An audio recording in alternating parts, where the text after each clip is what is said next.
Well, hello everyone. It's so great to see you for this week's roundtable.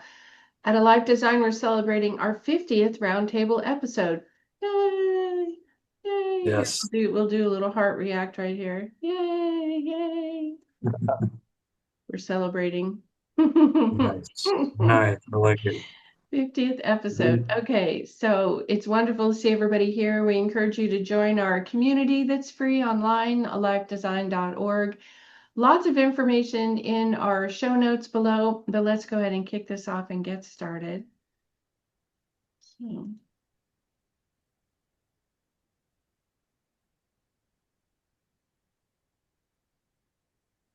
this week our topic is design your life. Go figure. We talk about how to design your life from the coaches and contributors at A Life Designed. So here's a gal who's looking through some, looks like book notes, and then against a suitcase planning a trip. So I think some travel is part of her life design. Okay. Or turn your computer on and start to design your life that way. So here's some topic ideas to jump off our conversation today. Epigenetics. I don't know if you guys have heard that phrase yet, but they have figured out in medical research that when you change how you eat and live, you actually can change the DNA profile in your body. Like you can literally change how your cells respond to the lifestyle you're choosing. And the science for that is called epigenetics. There's a big movement in peptides. I don't know if you guys have heard this, but peptides are kind of the next level of supplement, and they have them for all kinds of things, male and female fertility, for youthfulness, for growing hair, for improving eyesight and heart health. So some people are exploring the world of peptides and working with doctors and their blood work. People that take peptides get blood work every 90 days to see the effect it's having in their body.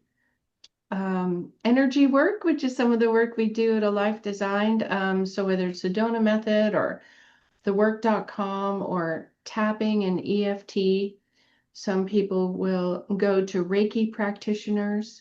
So energy work can be a way to design your life. Coaching, of course, our coaches and contributors can help you design your life through coaching processes. Therapy, some people choose to use therapy, or hypnosis, can be considered somewhere between coaching and therapy.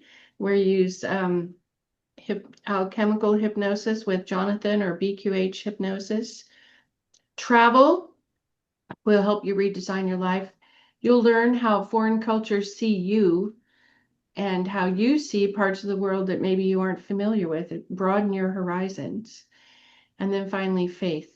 If you're on a spiritual journey or reconnecting with faith or learning new spiritual tools like contemplation practices, journaling, meditation, different kinds of prayer, faith can help design your life too. Okay, now we'll do some memes and then we'll kick off our conversation. Okay, so here's someone who's engaged in meditation to help design their lives. Our first meme says, I'm a social vegan. I avoid meat. The next one at the top here is a loaf of bread imagining himself as a slender slice of toast. And then our last one over here, a gentleman at a desk, a woman at the doorway. The gentleman's asking her a question. I can't remember. Do I work at home or do I live at work? That might be up for a redesign. So all of us are asking that question sometimes. So many people still working remotely, part-time or full-time. Wait, I live here and work here, so I work all the time. Is that how this is? Brian, on our 50th episode, can I have you kick off ways to design your life? Design All yourself. right. Number 50. Yeah. So design yourself, design your life. So to some extent, like you have to design yourself to be able to design your life, right? Like you have to get yourself in the right space, in the right attitude, the right habits, right mindset, Mhm. whatever else is needed, the right way of thinking, the right emotional space to be able to live the life that you want to live, right? And I want to get a little bit creative here, and I want people to wonder about this. Can you design your own sources of inspiration? Can you design your own inspirations? Can you design your own emotions? Maybe you can feel emotions that there's no English word for, but it's just sort of a state that you allow yourself to feel, or you go into a creative reverie. Like poetry, I think is a lot about that kind of feeling things that there isn't really a word for it, Mhm. but the poem sort of conveys that feeling. Mhm. And that's honestly, poets are designing themselves emotionally when they come up with these poems, I would say. And so, is there a way you can tap into this kind of stuff and then let it flow naturally as a stream of consciousness? Like, can you tap into a state of inspiration and then you just let it flow? It's just flowing in you now to where you don't have to force it. I think artists learn how to tap into these kinds of things, these kinds of states of being. How can you use these tools in your own life? Like, can you tap into a really productive work zone, workflow where you're in a really good mood and you're really productive? Can you learn how to tap into that and just let it flow all throughout the workday? So that's how like designing yourself can enable you to really improve your life or design your life, right? Um, because your state of being, all your internal content is always going to be relevant to everything you're doing.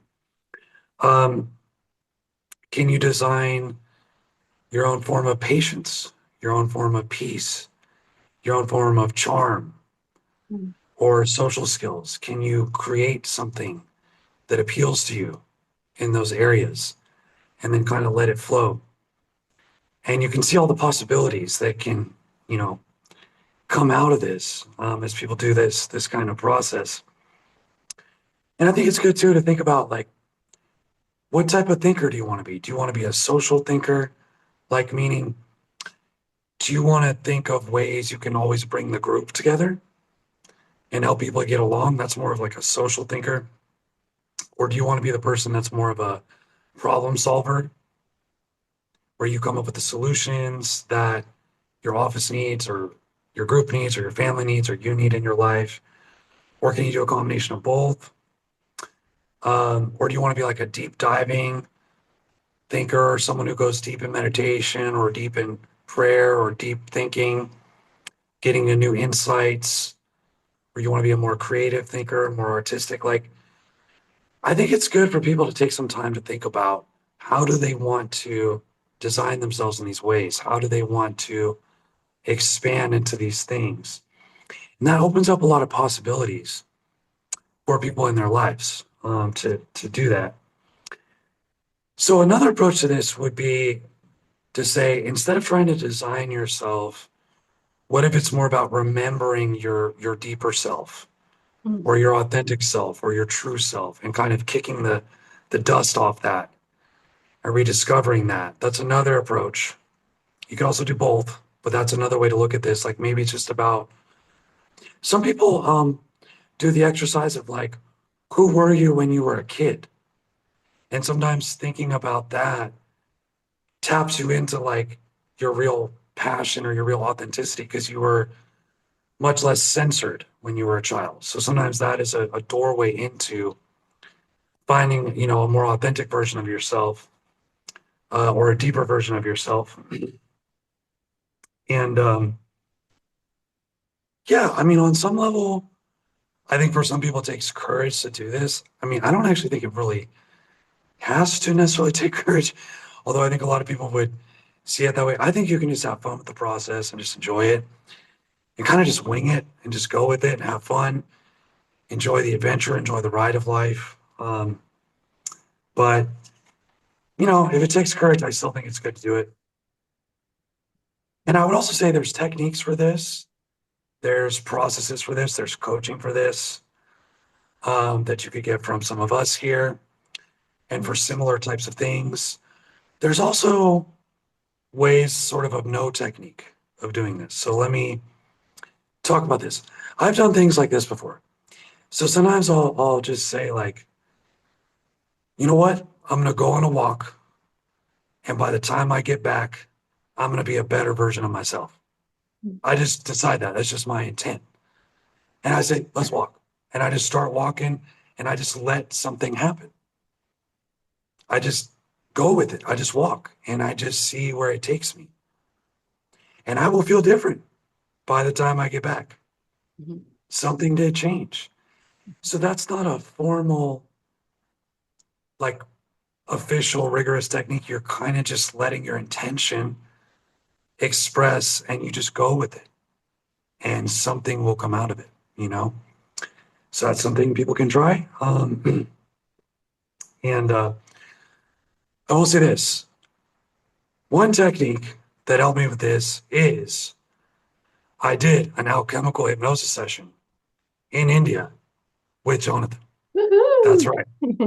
And that helped me with this. And what I wanted to achieve was being able to express myself the way I wanted to, do what I want to do, make decisions, not worry what other people think about it.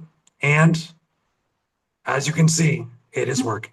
So I We have highly Jonathan to recommend, blame for this. Is that what you're saying?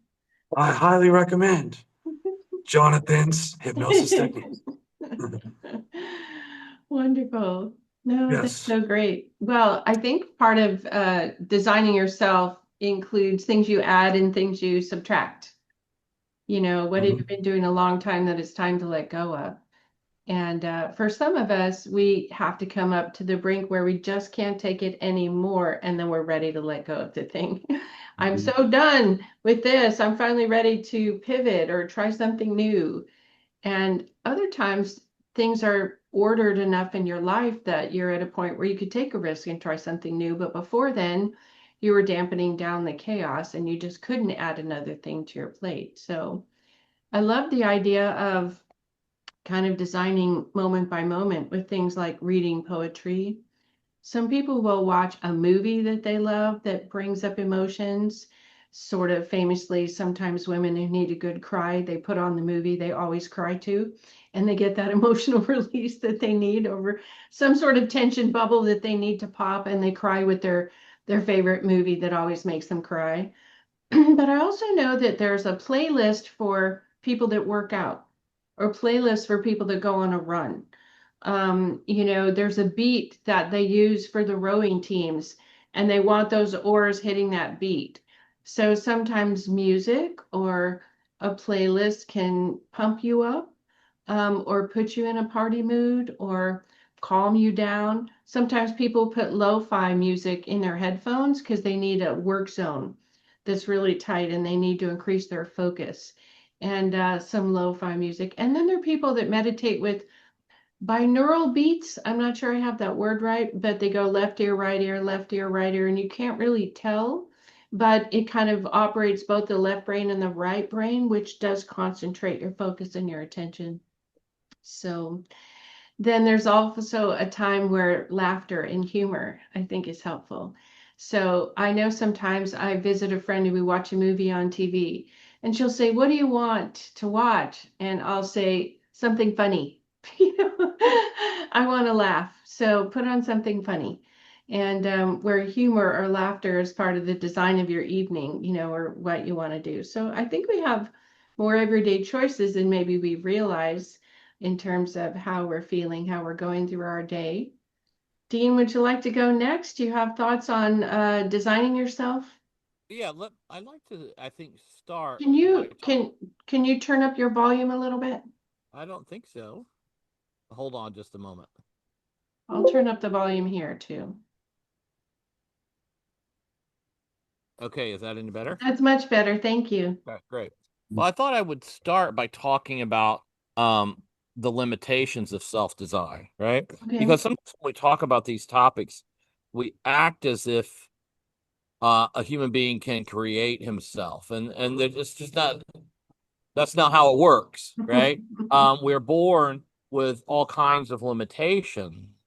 And I think it's easy for people kind of in the self-development space to act as if we don't have limitations, right? That we're all working within a set of limitations. And the biggest limitation, I think, for people is that most people don't design anything about their own lives, right? Because most people are asleep. And the first prerequisite to living a designed life is to be awake. And that we have a culture that does everything possible to keep people asleep. And so whether that's, just streaming a not a never-ending stream of mindless content on your phone or whatever it is, the net outcome of the entertainment culture is ultimately sort of keeping people in a kind of spiritual and psychological infancy. Mm-hmm. And the reason that people who are asleep can't design their life is that asleep people don't know they're asleep. Mm-hmm. You have to be awake to know the difference between who's awake and who's asleep. Mm-hmm. And so uh, and because asleep people can't wake themselves up, there is a kind of grace operative in the world that wakes up who it will wake up. Now, fortunately, well, okay, so as we talk about approaching designing your life, I'll say there's three kinds of people. There are awake people, there are asleep people, and there are people who are somewhere in between, and a lot of them mostly trying to stay asleep. Okay. And I think people who are in the audience for this kind of discussion are they're either waking up or they're awake, right? Because if you're in the audience for this kind of discussion, you're not asleep, okay? Because there's more exciting stuff on Netflix. Fast and the Furious 19 or whatever is going to be more exciting to you than listening to us talk.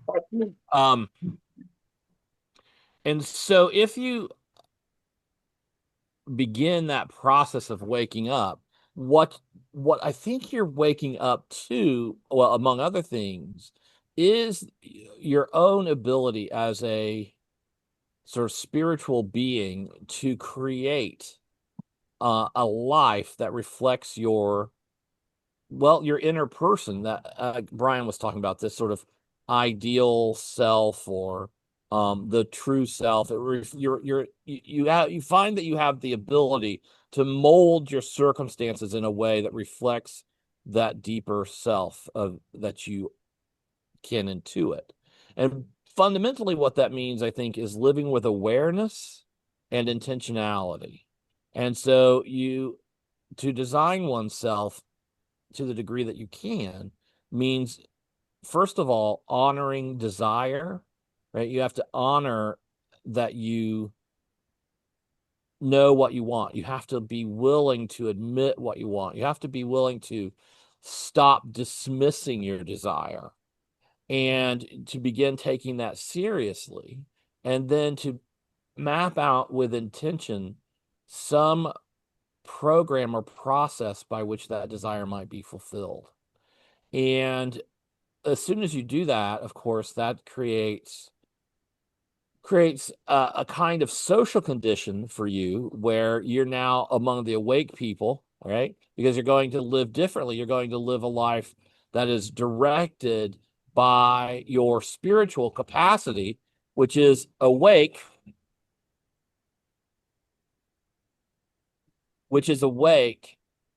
in you, where it's asleep in most people. Mm-hmm. So that's the point at which all of the techniques we might talk about become relevant to you, Mm-hmm. right? So, and I think the awake person who is trying to design himself immediately runs into lots of obstacles. So if you're listening to this and you're running into obstacles, be grateful, not discouraged, right? Because the more progress you're making, the more obstacles. And so a lot of those obstacles, in fact, are self-created. And that's the point at which therapy, coaching, any of these modalities might be helpful to people, is in helping to identify and overcome those self-defeating patterns of well, let's say the asleep person, right? Mhm. The part of you that still wants to be asleep. Mhm. And so you're in a battle, and all of these resources are to strengthen that part of you that's sort of trying to actualize that deeper part of yourself that you sense is like sort of your purpose or the end point of your fulfillment or your vocation even in the world. And so I just think there's that process that exists that if we can be even aware of the process that we're in, we're just that much more powerful to keep ourselves from being lulled back to sleep. I really love that perspective. Thank you, Dean, for um, if people decide to design themselves, they've already made a decision ahead of that, that it's possible. Mm-hmm. And sometimes that's where we begin in coaching is, well, what is even possible? And then we stack up the limiting beliefs. Oh, but I can't do that because I've got kids at home. I can't do that because my mother would never let me. I can't do that because my friends will stop talking to me. And at some point, some of us get to a place where we say, I have to do it anyway. I can't not do it. And I understand there'll be consequences maybe in my social circle or in other ways in my life, but I'm going to move forward. I would encourage people following Dean's advice that if you find yourself waking up, to know that you're not crazy, that, it's okay. There are other people like you that are waking up, and that if you seek, you will find. Mm-hmm. And so, where you start out, and then you have a step where you do the next thing that may not be visible from where you started out. And so, you can do an alchemical hypnosis therapy session and release some limiting beliefs, and then see, oh, wait, I didn't even know this was possible and this was possible. But where you started, you didn't have visibility about those things even being possible. So the awakening process, I'm always reminded of the Matrix. There's a red pill and a blue pill. Do you want to go back to sleep and just conform with everybody else? No hassle, no stress. Or do you want to, take this other pill and kind of explore, a world that's different, that was beyond your field of vision until now? Brian did a short video this week about a fish being pulled out of the water, and what the fish would say when he's thrown back into the water. Hey, do you know there's a whole world above? And the other fish are like, nah, no, there isn't. What are you talking about? You're a crazy fish. There's no world outside of the water. So, yes, but as we wake up, we find new worlds and we see which ones we think we fit in or want to explore. May I say Jonathan, one more thing about oh, that? please go Well, ahead. well, first of all, the thing with the fish is essentially the same principle being made, in Plato's cave allegory. Yes. Um, I mean, so these are things that human beings have sensed. Well, awake people have sensed since Plato. But I wanted to say something about the process of waking up and obstacles because you kind of brought it on. Is Mhm. that you said to people who are kind of feeling like they're waking up that there is a whole other world out there, right? And that primarily the first obstacle I think a lot of people encounter when they get to the point of waking up is often a sense of shame. Mm. Like, why am I so different from all of these other people? Why can I not be satisfied with the things that satisfy other people? Why do I demand more? And I just wanted to say, be aware of that, Mhm. and that you can push past that, but it's very common sense thing, a very common thing to sense when you begin. I appreciate that. I know working with Jonathan or other people that do energy work, Brian does some, I do some, you can decide to release the shame, just like you release fear or, you release other things. I think the shame of, oh my gosh, how come I didn't know this sooner? Hmm. How was it that I was asleep? What was I complying with? There's also, I think all of us have come across a sense of regret. How many years did I waste not knowing this? Hey, how come nobody told me?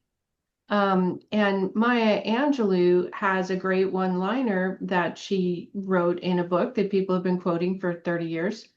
When we know better, we can do better. And until we know better, we can't. Like when we know better, then we can do better. That's the intersection where now we can do differently. But until we know, that's not a possibility. So now that you know better, now you can do better. The regret is a waste of time. And there are ways to push past that, a sense of regret. Jonathan, some thoughts about designing yourself. Yes, I wanted to start with someone said a quote. I don't remember who, but you can look it up. If you can see it in your mind, you can hold it in your hands. Oh. Whoever that was, and I agree because if you can experience it in your own mind, like even with your eyes closed by yourself, you can have those feelings of like, regardless of, because everybody has different tastes. So regardless of what it is that you actually desire or want, if you can experience it in your own mind by yourself, have this electrifying feelings of actually experiencing that you can imagine, even like if it's going to Mars, it's never been done before. But this human is like experiencing it in his own mind. He already has the feeling of like, oh yeah, this is how it feels when you arrive and put the robots there. And like, I know how. Yeah. He's already feeling that, right? So I couldn't agree more. Now, the moment that happens, you're going to find out that you inevitably are going to have to surround yourself with humans that are way better than you at in some areas of life. You are not going to avoid that step. And that is going to be very uncomfortable because in order for you to grow, you're going to have to leave your old homies that you were hanging out with, talking about nonsense. You're Mhm. going to have to break through this barrier, go outside, and then you're going to find some other person that is actually doing way better in some area of your own life. And that is a sign that it's achievable, it's possible, it's already there. It's just a matter of time. So it's extremely important to understand, in my experience, that the moment you decide that you want to have something better, you are going to have to open yourself to the idea that, hey, put your ego down, and this human is already there. It's not better than you, it's just there, and you want to be there. Therefore, the best course of action is shut up and listen and just go. Like, that's it, that's the time. Let's see. Well, there's something else that I wrote down that I want to make sure. Mm. Oh, yes, when it comes to awakening. So most humans do not think. How do I know? Because I have been one of them. They just don't. Now, the moment you open your inner eyes, like metaphorically speaking, you actually do wake up and then you start looking around. Then you have this capacity to create your own thoughts based on the data you have, but still, you are original enough to create your own thought process. The moment that happens, a whole new possibility arises. And let's see if I wrote that part down. Yes. So the moment that when that happens, the moment you start creating your own original thoughts, it's going to be scary because the humans that are around you, they are going to have no idea what you're talking about, what you're feeling, what you're actually experiencing. There's no way they can relate to that. That's what I meant by, if you wake up and you find yourself in this, like Dean was saying, like a shameful situation of like why cannot hang out with, why do I have to leave my husband, my wife, like, it's, hey, it's not personal. It's a tough call. But listen, it is going to be better for everyone at the end. If that's the scenario you are in, Mhm. that's that's the best course of action, and it's going to be tough, but definitely um, worth it. It's going to be worth it. At the end, the reward is there. Oh, so wonderful. I encourage people to think about the idea of awakening as their participation in whatever their divine timing is. And so, however things are unfolding in the world, if we look at the Industrial Revolution or, what have you, there seems to be a pace in human history and human development in the evolution of each of us. And we're all moving along together, some a little faster, some a little slower, to have grace for yourself and other people who are still coping with the stress at their job, and they spend their non-job time relaxing and enjoying themselves because then they have to go back to work and cope with a lot of stress. And if that's their way to make their way through the world, that is a perfectly legitimate way. But then for some of us, I think it's Anais Nin, isn't it, Dean, where it's like, I couldn't not allow the flower to blossom anymore. I couldn't hold it closed anymore. It was going to blossom. There's no stopping it. And then you go with the flow about, okay, I'm seeing new things. I'm going to explore what those are. I might not fit in as well, but this is happening for me. And I guess it's time now for me because it's happening to me. I was thinking, Jonathan, as you were speaking, that if you can think it, you can hold it in your hand, about the writer of the Star Wars books and then the movies, that he invented a world that then he decided to put on film, and the techniques for the film did not exist yet to make the story work. So he had to create industrial light and magic, new technology in a movie studio, so he could make the ideas from his mind and on the page actually appear on the screen. I mean, the ways to do that didn't exist. It had to be invented alongside bringing the Star Wars movies to life. And so, And I'm sure he had to surround himself with somebody smarter than him when it came to yes, like electrical wiring.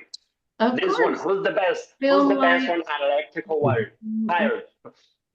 scene construction, yes, all that stuff. And so it's kind of exciting to be on an adventure of sort of a group of people that are building the future together in real time.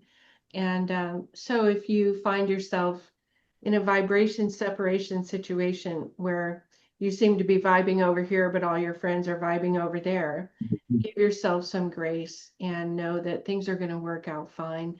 People like us are available to help.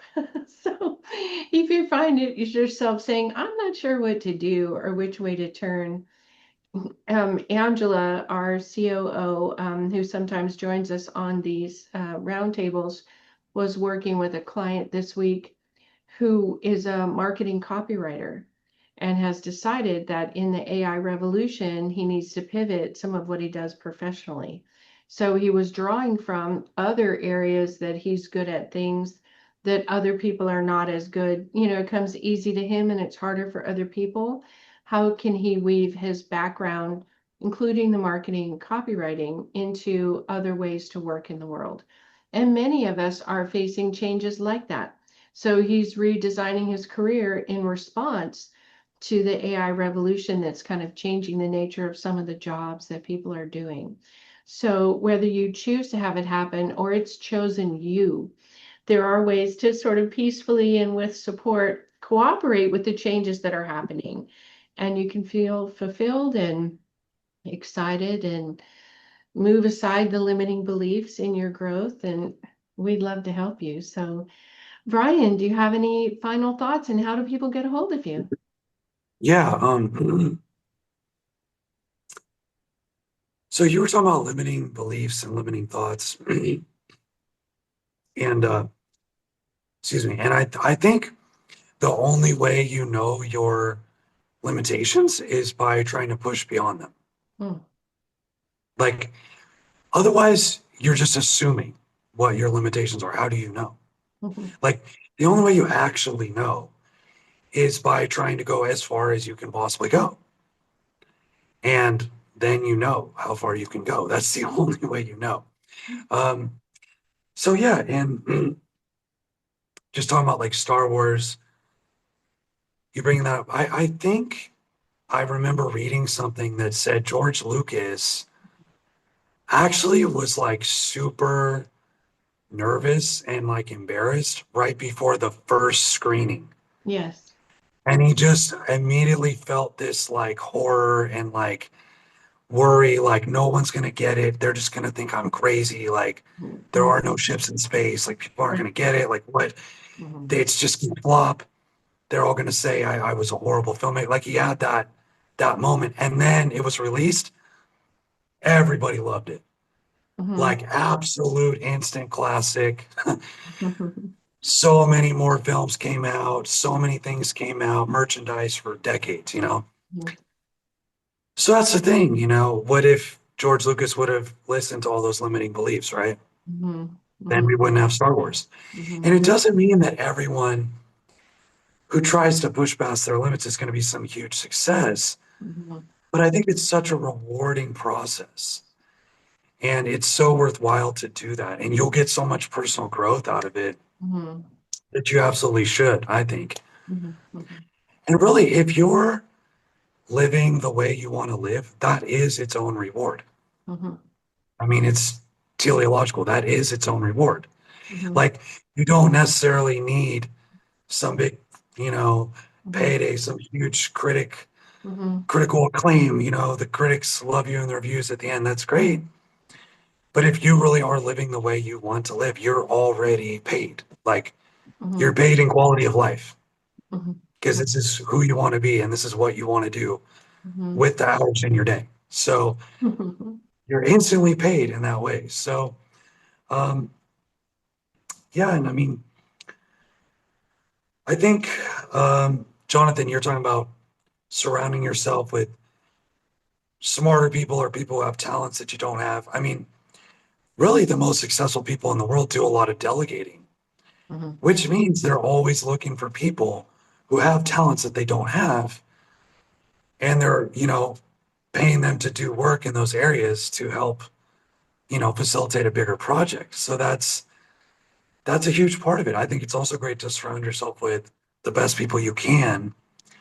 And I think it's good to have a mindset of we all have unique gifts and we just all share our gifts and we all share in the bounty of all those gifts. Mhm. Like we don't have to get into like comparing who's better at what. You know what I mean? I Mhm. think if we try to avoid that mindset, it helps a lot for everyone to get along.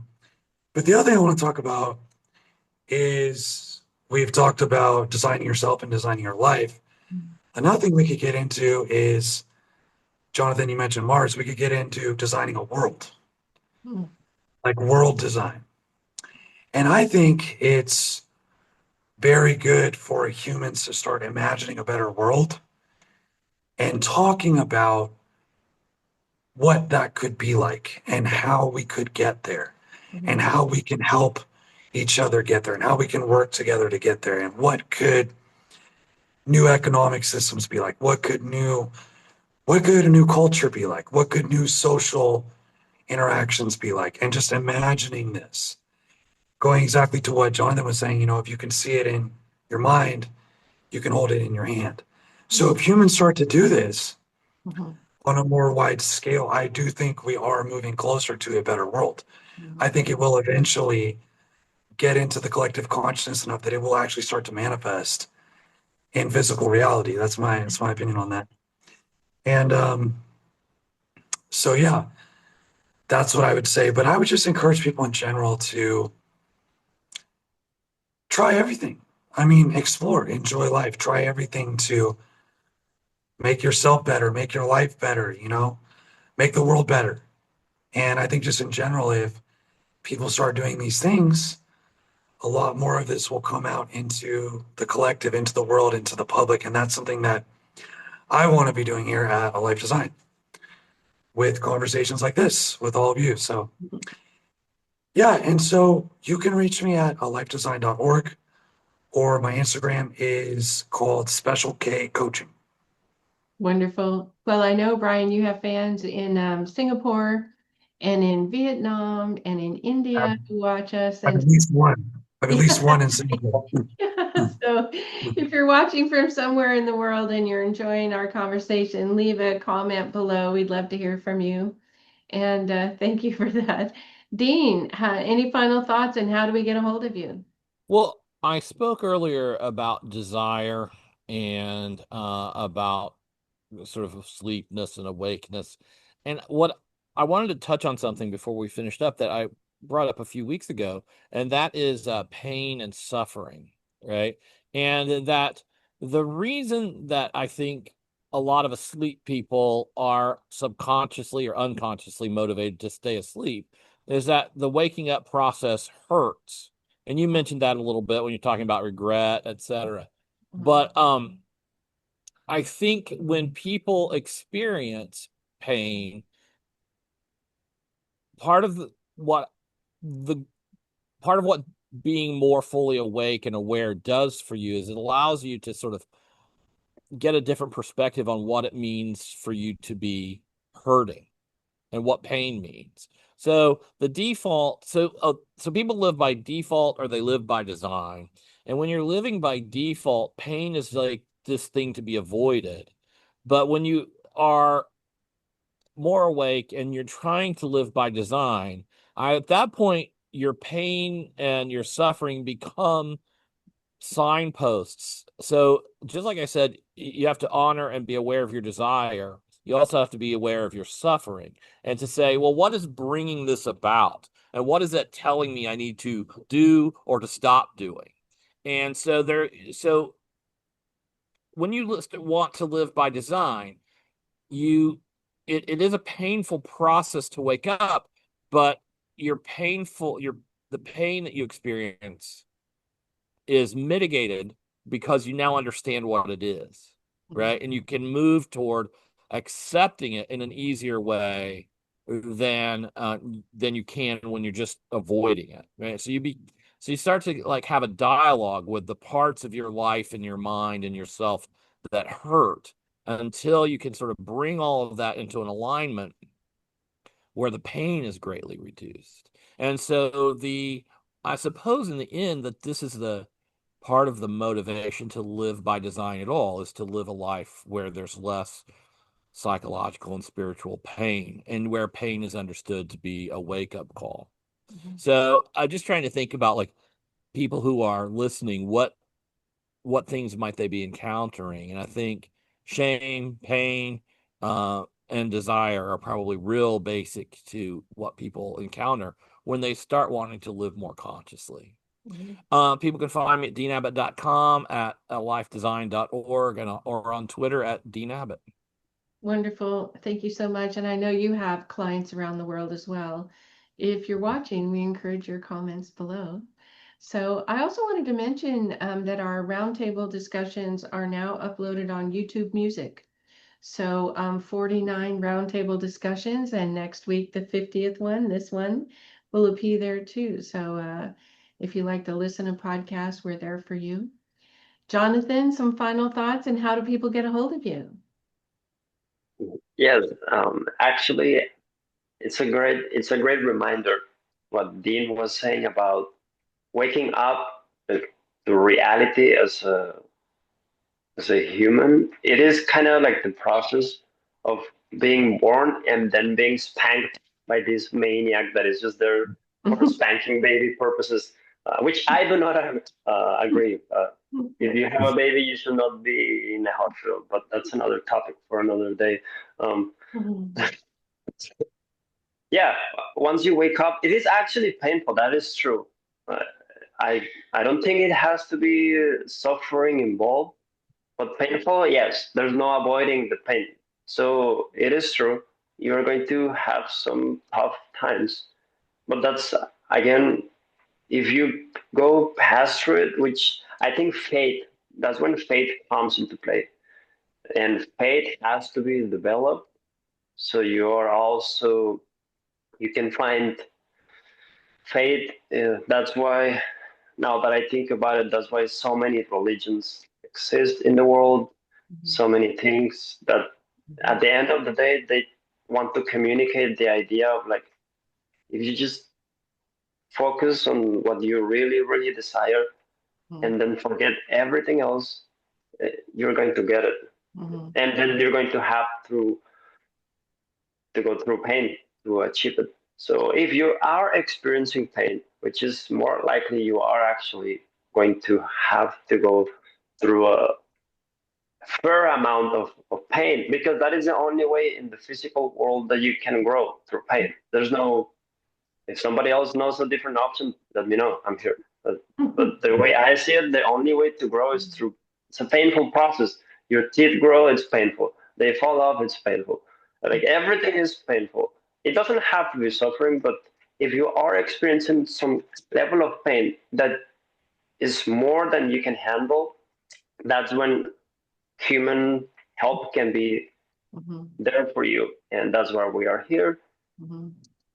You can find me, for example, at alifedesign.org, also Jonathan R. Coaching on Instagram, and via email at jonathanrcoaching@gmail.com. Very good. Well, we'll have all of the contact information in the notes below, and we have some research on the things we talked about. You know, sometimes if you're raising children, you see them going through the painful learnings that they have to go through, from maybe finding out about Santa Claus, or finding out that the person they like in school doesn't like them back, or they thought they did okay on the test and no, they did not do okay on the test. And so whatever those learnings are, they, you know, you can think of it like that young green shoot kind of coming up through the dirt so that it can reach the sunlight and grow. And there's some difficulty in breaking through the surface layer of the soil. It germinates and it grows and it has to push through, and there's a little bit of struggle involved. All of life seems to sometimes involve some struggle, but there's also joy and love and positive aspects too when the struggle is complete. So if you're struggling, it's not wrong. It just might be the phase you're in your growth. And people like us are here to help. So like, subscribe, share, and we'll see you all at the next one. Thanks so much for joining us today.